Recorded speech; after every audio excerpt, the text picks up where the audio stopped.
What's up guys? Andito tayo ngayon sa ibang lupalop na lugar. Ayan. Dito tayo sa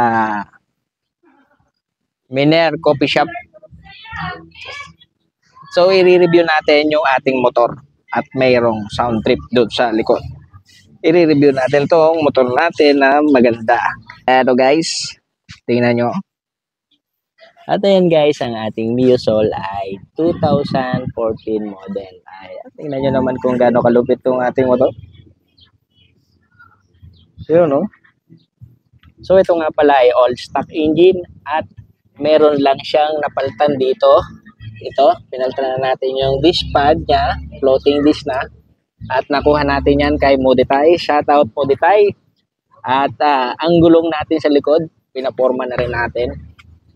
Yan guys, ang sukat niyan kasi hilig natin ay mga malalaking gulong. Ayaw natin nung mga maliliit kasi pang biyahe to itong atin. 100 by 80 by 14. Mio Soul ay hindi sumasabit, hindi sumasayad.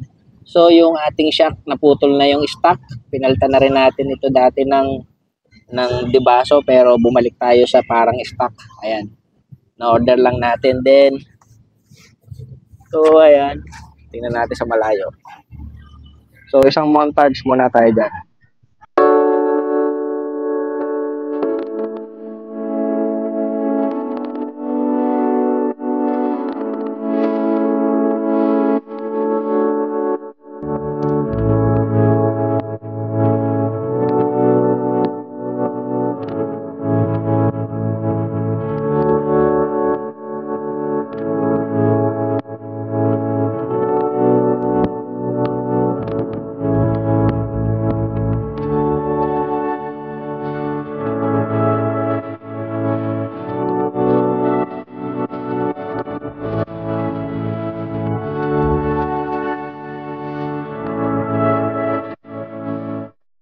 So ayun guys, meron din tayong mga kinabit dito na mga bolt, gold bolt.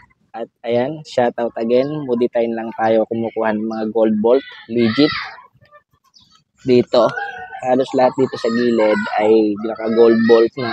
Ayan, ito na lang yung kulang. Dadagdagan na pa rin natin. Ayan. So yung kita na lang muna inuna natin kasi wala pa tayong pambili. So ayun guys, abangan nyo. Ito papalitan na rin natin ng gold bolt yan dyan. So hindi na muna natin papalitan itong motor natin kasi wala pa tayong pambili. Dito pala sa harapan naka gold bolt na rin. Ayan, ayan. At ang ating upuan naman ay kay Boss Batosay. Shout out. Pumunta pa tayo sa San Andres sa shop niya para ipagawa. At ayun guys, hanggang dito na lang ang walang kwenta na naman nating video for today. Another day, another video. See you in my next video. Okay, so alright. Bye-bye!